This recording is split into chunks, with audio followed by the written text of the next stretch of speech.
From a young age, Glenna always showed a natural kindness, as if helping others were an essential part of her life. She had two younger brothers and over time became not only a sister, but a maternal figure to them. She prepared meals, offered advice, and quietly carried the weight of family responsibilities with love. On the other side of that same community, Marty Duram was a man who found peace in the vastness of nature. He loved hunting, walking isolated trails with his shotgun over his shoulder, breathing in the fresh air of Michigan's forests, and hearing the silence broken only by the wind through the trees. His cousin Scott nostalgically remembered how the two enjoyed getting away from everything, spending entire days in the woods, hunting together and sharing a bond that went beyond words. By nature, Marty was a solitary man, introspective, reserved, someone who preferred the company of wild animals to social gatherings. But something would change that forever in the 1980s, when fate intertwined his life with Glenna's. The romance between Marty and Glenna began in their teenage years in Michigan, within a shared circle of friends.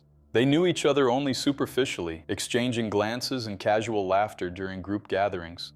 Until one day, Marty gathered the courage to invite her to the movies. According to his cousin Scott, it was obvious how in love he was. His eyes shined in a way that betrayed his usual shyness. They went to the theater in an old van Marty owned at the time, a simple and worn vehicle that creaked along rural roads, but for them, represented the beginning of something magical.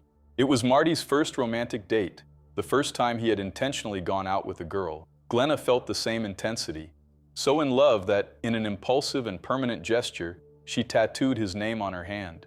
It was a sudden, intense, overwhelming romance, marked by that youthful spark that seems capable of lighting up the entire world. However, not all love stories survive time. One day, while walking through the forest, the place that united them so deeply, cousin Scott asked Marty how the relationship was going. The answer was short and cold. They had broken up. Marty never revealed the reason, leaving a mystery hanging in the air. Their paths separated. Glenna moved on and married Bob, a man 5 years older and a longtime family friend who represented stability. Marty, in turn, began a relationship with Christina, whom he married in 1991. She was only 17 years old when their first child was born, and soon two more followed, forming a very young family. Life moved forward. Glenna built her family alongside Bob, raising the children with the same affection that had always defined her. Marty and Christina, however, faced occasional arguments. She complained that he prioritized fishing and hunting instead of working. Eventually, Marty found a job at a local company. 10 days after starting, on February 16, 1995, while driving home from work, he suffered a serious car accident. The impact was devastating. He remained in a coma for weeks, fighting for his life in a Michigan hospital. The family feared possible long-term consequences, worried about the worst. When Marty finally woke up, cousin Scott recalled that he was no longer the same person. The accident had caused significant brain damage, affecting his memory and personality in irreversible ways. He could not remember most of his previous life. He forgot he was married, forgot his wife and children. In a painful moment, he asked if it was true that he was married to Christina. She was devastated, heartbroken to see the man she loved transformed into a stranger. Marty underwent physical therapy for approximately a year and a half, gradually relearning how to walk and feed himself. But the cost was high. He became a stressed person, prone to anger outbursts and extremely controlling. Christina described it as if he had lost his emotional filter. His personality darkened, becoming unfamiliar and troubling. She no longer loved him in the same way and with a heavy heart filed for divorce. After the separation, Marty received money from the accident insurance settlement and bought a large and beautiful house in Sand Lake. It was his refuge, a symbol of rebuilding. 2 of his children lived there with him, along with an African gray parrot named Bud, who would become an inseparable part of the family. During this time, Marty reconnected with Glenna. She was divorcing Bob. Her brothers said that even while married, Glenna had always carried a deep love for Marty. Their reunion reignited the flame. They got back together, moved in together, and did everything side by side. Hunting trips through Michigan's forests, peaceful days at home, moments of companionship that seemed to heal old wounds. Glenna's children stayed living with Bob because they were studying, and according to her, it was more practical that way. In February 2005, Marty and Glenna got married, full of hope and happiness. As a gesture of devotion, Glenna got another tattoo, Property of Mr. D. Over time, Marty's health began to decline again, but Glenna cared for him with unwavering dedication. She managed his medications precisely on time, took him to medical appointments and pharmacies, ensuring he never felt alone in his vulnerability. It sounds like a perfect Hollywood romance, doesn't it? But we can't forget, this is a true crime story and things are about to take a dark turn. The first cracks in this perfect life appeared behind the scenes. In return, she received about $3,153 per month as his caregiver directly from the state of Michigan. While Marty received $1,100 monthly due to his disability, it was a comfortable income for the couple, but Marty maintained strict control over everything. The clothes Glenna wore, how she styled her hair, every detail of her routine. He was often in a bad mood, and reports describe a man becoming increasingly dominant. After about 6 years living with their father, Marty's children decided to move in with their mother, Christina, leaving the couple alone in the large house. Glenna and Marty maintained friendly relationships with neighbors, exchanging text messages and casual conversations that reinforced the sense of community in Sand Lake. But behind the facade, shadows were gathering. On May 12, 2015, a neighbor became worried. She had not seen or heard from the couple for 24 hours. The following day, she returned, called out repeatedly, and noticing the front door slightly open, decided to enter. Inside the house, she heard a dog barking loudly. Following the sound into a room, she found the couple lying on the floor in a scene of indescribable horror. The woman ran desperately to get help. Police arrived and found Marty and Glenna on the floor.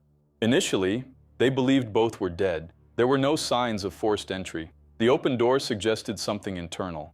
After about an hour investigating the house, officers checked the victim's pulses and discovered that Glenna was still alive. Paramedics rushed her to the hospital, but she had a gunshot wound to the head, and doctors warned that her chances of survival were minimal. At the crime scene, police found a .22 caliber pistol, likely the weapon used hidden under the sofa. While questioning one of Marty's sons, police heard that the couple occasionally argued over trivial matters. He also stated that they sold controlled pain medication to obtain extra money. Marty would take only a minimal amount of his prescribed medication. The rest was sold, earning between $2,000 and $4,000 per bottle, according to police reports. The following day, Marty's children were allowed to enter the house to pick up the Parrot and a few valuable items. That was when they found an envelope containing several letters written by Glenna, apology messages addressed to her children and one to her ex-husband Bob. Further investigation revealed that the house debts had not been paid. Marty, who was so proud of that home, always turned off lights and kept the heating low to save money. Visitors sometimes had to wear thermal clothing and double socks during the winter. He would never have allowed the house to go to auction. He did not know that the mortgage payments had been overdue for months and that the house would be auctioned on May 12, 2015. Glenna, in turn, struggled with a gambling addiction. She regularly bought lottery tickets worth $50 to $100 3 or 4 times a week and visited casinos once or twice weekly, often accompanied by Marty. According to police reports, in 2010 alone, she gambled approximately $75,000 in local casinos. She had likely spent all the benefit money, as well as the money obtained from selling medication, on gambling, which resulted in growing debt. Ballistics tests confirmed that the bullets that struck Marty were fired from that weapon. According to investigators, Glenna allegedly shot her husband and penned the farewell notes before turning the gun on herself. After hiding the weapon, she lay beside him, intending for them to die together. Glenna spent a month in an induced coma and woke up with after effects, including memory loss. Her cell phone revealed a search made on the day of the crime about how to use that exact weapon. 5 months later, already recovered, she was interrogated. She denied everything, insisting she remembered nothing and that she loved her husband and would never hurt him. Police released her due to the lack of an immediate confession. Time passed, and Marty's family demanded justice. 7 months after the incident, the case gained new media attention when Bud the Parrot, now living with Christina, began repeating phrases in Marty's voice. "No, no, don't shoot," followed by a curse word. The prosecutor in the case, named Bob, admitted he did not intend to call the parrot as a witness. After all, an animal cannot take an oath. However, Glenna's DNA found on the weapon, combined with other evidence, accelerated the investigation. There were technical questions. The gun had a 6-round capacity, but the number of shots raised doubts about reloading. On June 24, 2016, Glenna was arrested and charged with her husband's murder. Before the trial, uncertainties remained.